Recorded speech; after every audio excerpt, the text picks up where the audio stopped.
अस्सलाम वालेकुम एवरीवन, कैसे हैं आप सब लोग। मैं भी बिल्कुल ठीक ठाक, उम्मीद करती हूँ आप सब लोग भी बिल्कुल खैरियत से होंगे। आज का व्लॉग मैं शाम के टाइम से स्टार्ट कर रही हूँ। सारा दिन मैं आज काफ़ी बिज़ी रही, जैसा कि मैं आपके साथ पहले शेयर कर चुकी हूँ कि हमारा हेल्पर नहीं है और सारे काम मुझे खुद ही करने हैं, क्योंकि जब तक मुझे हेल्पर दूसरा नहीं मिल जाता तब तक घर उस तरह से गंदा तो नहीं रह सकता। तो सारी सफाई वगैरह मैं सुबह में कर रही थी और इसलिए मैंने वो क्लिप भी रिकॉर्ड नहीं किया, क्योंकि अगर आप साथ में रिकॉर्ड करने लगते हैं तो जो 10 मिनट का काम है वो तकरीबन हाफ़ एन आवर में होता है। और उसके बाद मैं शाम के टाइम पे आई थी। इसके बाद मैं किचन में आ गई और आते साथ ही मैंने कहा कि चलो पहले खाने का कर लेती हूँ। और आज मैं बना रही हूँ आलू चिकन। मैंने कहा कि चलो सारा दिन में तो मुझे टाइम नहीं मिला कि मैं कुछ रिकॉर्ड कर सकती, लेकिन मैंने कहा कि चलो शाम के टाइम पे अब मैं खाना बना रही हूँ तो साथ में रेसिपी रिकॉर्ड कर लेती हूँ और आप लोगों के साथ शेयर कर लेती हूँ। मेरा काफ़ी सिंपल सी रेसिपी होती है लेकिन बहुत मज़े का बनता है। और मैं इस तरह से बनाती हूँ कि बिल्कुल भी हैवी ना हो। और क्योंकि हम लोग जब रात के टाइम पे खा रहे होते हैं तो हमारी कोशिश मोस्टली ये होती है, वैसे भी बहुत ज़्यादा हैवी खाना तो नहीं खाया जाता, लेकिन ज़्यादातर कोशिश ये होती है कि कुछ ऐसी चीज़ बने जो कि लाइट भी हो, ताकि जब आप सो रहे हैं, कभी कभी ये होता है कि हज़म नहीं हो रहा होता या एसिडिटी हो रही होती है तो उसकी वजह से रात में भी नींद नहीं आती। अच्छा, मैं जब प्याज काटती हूँ तो मैं इसकी जो रूट्स हैं उनको मैं साइड पे निकाल निकाल के साइड पे करती रहती हूँ, क्योंकि कभी भी ये जो चीज़ होती है गलती नहीं है और शोरबे में बाद में मतलब आपके मुंह में आ रही होती है, वो अच्छा नहीं लगता। तो मैं रूट्स को निकाल के और छोटे छोटे से जो प्याज हैं वो इसलिए काटती हूँ क्योंकि बाज़-औक़ात आजकल इस तरह के प्याज आते हैं जिनका साइज़ बड़ा होता है और वो अच्छे से डिज़ोल्व नहीं होते। प्याज को डिज़ोल्व होने में काफ़ी ज़्यादा टाइम लगता है, तो इस वजह से मैं इस तरह के काटती हूँ। पहले मैं लंबे वाले भी काटती थी लेकिन उनको काफ़ी ज़्यादा फिर वो एंड पे उसको ब्लेंड करना पड़ता था, तो मैं इस तरह से काट लेती हूँ। अब इसमें मुझे होता है कि मुझे सेपरेट से बर्तन नहीं भरते और इसी में ये हो जाते हैं। वहाँ मैंने प्याज को ब्राउन करने के लिए रख दिया था और यहाँ मैंने साथ में टमाटर काट लिए थे और साथ में जो है वो अदरक लहसुन का पेस्ट मेरे पास है। अच्छा, बहुत ज़्यादा ऑयल मैं नहीं डालती क्योंकि ज़ाहिर है आपको बहुत ज़्यादा ऑयल नहीं खाना चाहिए। एक मुनासिब जो मिक़दार है मैं उसमें डालती हूँ, ताकि क्योंकि डेली बेसिस पे अगर आप बहुत ज़्यादा ऑयल खाने लगते हैं तो काफ़ी ज़्यादा आपको इश्यूज़ भी आते हैं। और आप इतना डालें कि वो कम ना हो, लेकिन आप इतना भी ना डालें कि हर दफ़ा आपको ये हो कि उसके ऊपर तरी हो, क्योंकि उसकी वजह से फिर बीमारियां भी बहुत आती हैं। लेकिन हर एक की अपनी चॉइस होती है, अगर किसी को उस तरह से पसंद है। मैं वैसे इस तरह से बनाती हूँ और मैंने टेस्ट में इस तरह से मेरा इतना कोई फ़र्क नहीं आता। यहाँ मैंने प्याज को ब्राउन करने के बाद उसमें टमाटर डाला और साथ ही में अदरक लहसुन का पेस्ट डाला। उसके बाद में मैंने इसको अच्छे से भूनना शुरू कर दिया। अच्छा, मुझे टमाटर के छिलके भी इस तरह से सालन में आते हुए इतने पसंद नहीं हैं। कुछ लोगों के अच्छी तरह से डिज़ोल्व भी नहीं हुए हुए होते उसके, तो मुझे जो है वो जो सालन है वो इस तरह का पसंद है कि उसके बीच में इस तरह प्याज और टमाटर ना आ रहे हों। तो मैं बिल्कुल अच्छी तरह से इनको भूनती हूँ, थोड़ा थोड़ा पानी डाल के, और इतने अच्छी तरह से भूनती हूँ कि ये जो है ये बिल्कुल मैश हो जाते हैं। और जिस टाइम पे इसको फिर मैं चिकन के साथ पकाती हूँ तो ये बिल्कुल घुल जाते हैं। अच्छा, अगर आप ज़्यादा पानी डाल के पकाएंगे और उसको ज़्यादा भुनाई करेंगे तो उसमें आपको बार बार वेट करना पड़ेगा कि पानी पहले खुश्क हो, उसके बाद फिर आपका मतलब आप भून सकें। इसलिए मैं थोड़ा थोड़ा पानी डालती हूँ, साथ साथ मैं भूनती हूँ। यहाँ मैं मसाले ऐड कर रही हूँ। सबसे पहले मैंने डाली है हल्दी। हल्दी आप डाल सकते हैं, कभी मैं पिंच डाल देती हूँ। अभी मैंने इससे थोड़ी सी ज़्यादा डाली है क्योंकि कलर भी अच्छा आ जाता है। फिर मैंने डाली है लाल मिर्चें। लाल मिर्चें आप अपने टेस्ट के मुताबिक डाल सकते हैं। मैंने जो अपने मेरे पास चमचा है उसकी हाफ़ डाली है। फिर मैंने डाला है धनिया पाउडर। धनिया पाउडर मैंने इसमें थोड़ा सा ज़्यादा डाला है। मैंने ये जो मेरे पास स्पून है इसमें मैंने 2 टेबल स्पून आप कह लें कि उसके करीब डाला है। और उसके बाद फिर मैंने इसके अंदर नमक डाला है। नमक आप अपने टेस्ट के मुताबिक डालते हैं।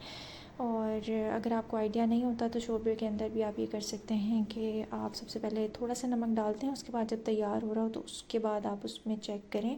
अगर नमक कम है तो आप उसके अंदर थोड़ा सा और नमक डालते हैं, क्योंकि अगर नमक तेज़ हो तो उसको फ़िक्स करना बिल्कुल मतलब आप कह लें कि बहुत मुश्किल है। अगर कम है तो उसको आप फ़िक्स कर सकते हैं। फिर मैंने इसमें डाली है काली मिर्च, और काली मिर्च डालने के बाद मैंने तकरीबन 1 चुटकी डाली होगी। और काली मिर्च नमक नहीं आपने डालना, सिंपल काली मिर्च आपकी जो पिसी हुई होती है वो आपने डालनी है। उसके बाद आपने इसको अच्छे से भूनना है।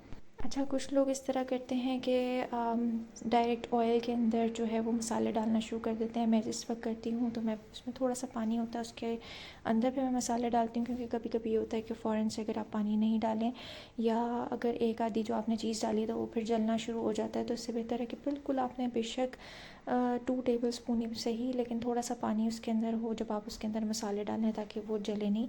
उसके बाद मैं यहाँ पे थोड़ा थोड़ा पानी डाल के और इसको अच्छे से भून रही थी। जब इसका ऑयल निकल आता था तो मैं दोबारा से इसके अंदर पानी डालती थी, फिर मैं इसको भूनती थी। तो इसी तरह मैंने इसको मल्टीपल टाइम्स इस तरह से किया। उसके बाद फिर मैंने इसको चिकन इसके अंदर डाल के कि कुछ चिकन के साथ भी भुनेगा, तो फिर मैंने इसके अंदर चिकन डाला। चिकन के साथ मैंने इसको अच्छे से भूनना शुरू किया। उसी तरह मैंने करना शुरू किया कि कुछ पानी चिकन भी छोड़ता है, लेकिन मैंने फिर भी थोड़ा बहुत पानी डाल दिया था इसके अंदर। थोड़ा पानी डाल के मैं इसको अच्छे से भून रही हूँ, और यहाँ तक कि जब इसका ऑयल सेपरेट हो जाए। अच्छा, मैं जो हूँ वो क्योंकि डायरेक्ट आपने चिकन डाला है, आप इसको सेपरेट फ्राई करके भी डाल सकते हैं। तो उसमें ये चीज़ होती है कि उसको आप सेपरेट पैन के अंदर फ्राई करके उसके बाद डालें, इसमें खून खुश्क हो जाता है उसका। लेकिन अगर आपने जल्दी में है और आप डायरेक्ट चिकन डाल रहे हैं, तो आप ये करेंगे कि आप उसको थोड़ा सा इसके साथ भून लेंगे, जो आपका मसाला है उसके साथ एक्स्ट्रा भून लेंगे। बाकी उसके बाद मैंने आलू काट के रख लिए थे, और उसके बाद मैंने इसके अंदर आलू डाले। आलू मैंने एक बड़े साइज़ का अच्छा ले लिया था, क्योंकि इतना खाया नहीं जाता। हाँ, मैं यहाँ पे खाना कम बना रही हूँ, क्योंकि इतने ज़्यादा लोग नहीं हैं जिनके लिए मैं खाना बना रही हूँ, तो सिर्फ घर के लिए। और दूसरी चीज़ है कि हम लोग शोरबा पतला रखते हैं, और कुछ लोग इस तरह के होते हैं कि वो सालन बहुत ज़्यादा लगा के खाते हैं, और हम लोग जो हैं वो उन लोगों में से हैं जो सालन थोड़ा थोड़ा सा मतलब खा रहे होते हैं। तो हमारा जो है वो ये भी बच जाता है, और मैं कभी भी जो खाना है वो वेस्ट नहीं करती। मैं ये कहती हूँ कि उतनी क्वांटिटी के अंदर मैंने जितना खाया जाए वहाँ। फिर मैंने इसके बाद जो है वो हरी मिर्ची 3 ले ली थी, साइज़ मैंने आपको दिखा दी है। और मैंने इसके ऊपर से जो भी होता है सिर्फ ऊपर वाली साइड से इसको हल्का सा काट किया था, बाकी मैं इसको इसी तरह साबित डाल रही हूँ। और उसके बाद मैंने इसको अच्छे से मिक्स किया। मैं पानी डाल के हरी मिर्चें स्टेज पे नहीं डालती, मैं इस स्टेज के ऊपर डालती हूँ कि थोड़ी बहुत हल्की सी बुनाई इसके साथ भी हो जाए इसकी, और इसका जो फ्लेवर है वो अच्छे से उसके अंदर आ जाए।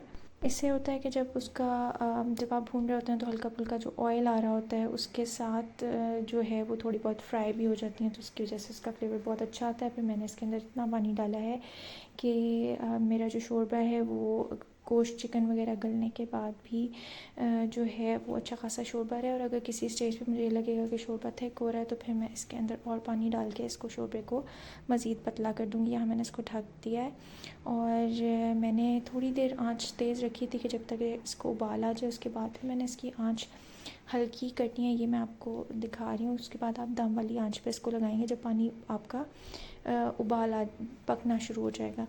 उसके बाद फिर आप उसको जब तक कि आपका चिकन नहीं गलता और आलू नहीं गलते, उस टाइम तक आपने इसको हल्की आंच पे लगाना है। और जो चिकन है वो मैं हाफ़ जो है वो भूनते हुए गला देती हूँ, और जो हाफ़ है वो फिर मैं इस तरह से इसके अंदर दम पे पक जाता है। उसके बाद फिर मैंने इसके अंदर डाला गरम मसाला पाउडर। मैं थोड़ी सी फ्लेम ऑन जब होती है उस टाइम पे 2 से 3 मिनट उसको डाल के पकाती हूँ। उसके बाद फिर मैं इसको इसी तरह से ढक्कन ढक के और फिर मैंने चूल्हा बंद कर दिया था। उसके बाद फिर मैं आ गई थी रोटी बनाने, और रोटी बनाने के लिए आटा मेरे पास रखा हुआ था, वरना हम मोस्टली इसके साथ चावल भी खा लेते हैं। तो मैंने कहा ये वाला शोरबा जो है वो चावलों के साथ भी बहुत मज़े का लगता है, रोटी के साथ भी बहुत मज़े का लगता है। और मैंने कहा कि चलो आटा रखा हुआ है, तो पहले ही इतने सारे काम कर रही थी मैं, तो थक बहुत गई थी। तो उसके बाद फिर मेरे में हिम्मत ही नहीं हुई, मैंने कहा कि चलो आटा है और वो ख़राब भी हो जाएगा। जैसे कि मैं पहले शेयर कर चुकी हूँ, क्योंकि हमारे टाइम पे सिर्फ एक टाइम पे एक चीज़ खाई जाती है, तो मैं क्वांटिटी कम बनाती हूँ, तो कि वो फ्रिज में रखी जाए, ज़ाया ना हो, या उसके साथ बेहतर है क्या, या तो आपके पास कोई इस तरह का है कि आप उसको दे दें, और अगर आप नहीं दे सकते या कोई इस तरह का मसला है, तो फिर आप उतनी क्वांटिटी में बनाएं कि जितने में फ़ौरन से वो ख़त्म हो जाए, ताकि क्योंकि आपको याद नहीं रहता, बाद में खाया नहीं जाता और फ्रिज में रखा वो फेंक जाता है। तो उससे बेहतर है कि आप कम बनाएं और उतना बनाएं कि वो एक टाइम पे ख़त्म हो जाए। यहाँ पे मैंने रोटी बनाने के बाद सारी सफाई की। जल्दी मैं अपना काम इसलिए कर रही थी क्योंकि मुझे पता था कि इसके बाद मुझे अपनी एक अदद वीडियो रिकॉर्ड करनी है। तो मैंने कहा कि जल्दी से काम करके और फ्रेश होके उसके बाद ये मगरिब का टाइम है, मगरिब की नमाज़ पढ़ने के बाद फिर मैंने कहा कि चलो फ्री हो जाऊंगी उससे, तो कम से कम मेरा माइंड जो है वो डाइवर्ट नहीं रहेगा, या ये नहीं होगा मुझे कि जी मुझे खाना बनाना है और उसका प्रेशर और लेट ना हो जाए। तो फिर मैंने आराम से जो है वो पहले से बना के रख लिया था, वरना रोटी मैं तकरीबन रात में ही बनाती हूँ। आज मेरे पास था काम, तो फिर मैंने कहा कि चलो पहले बना लेती हूँ। उसके बाद फिर मैं आ गई थी अपनी वीडियो रिकॉर्ड करने, और साथ में मैं पी रही थी चाय। मेरा आज का व्लॉग, और अगर आपको अच्छा लगा है तो लाइक, सब्सक्राइब, शेयर। अगर आपको एम्ब्रॉयडरी सीखनी है तो MZ art and craft embroidery आप सर्च करेंगे, मेरी वीडियोस आ जाएंगी, आप उसको भी सब्सक्राइब कर सकते हैं। पिछले व्लॉग में मैं शेयर भी कर चुकी हूँ अपना पेज। तो यहाँ तक था मेरा आज का व्लॉग। मिलती हूँ नेक्स्ट व्लॉग में। अल्लाह हाफ़िज़।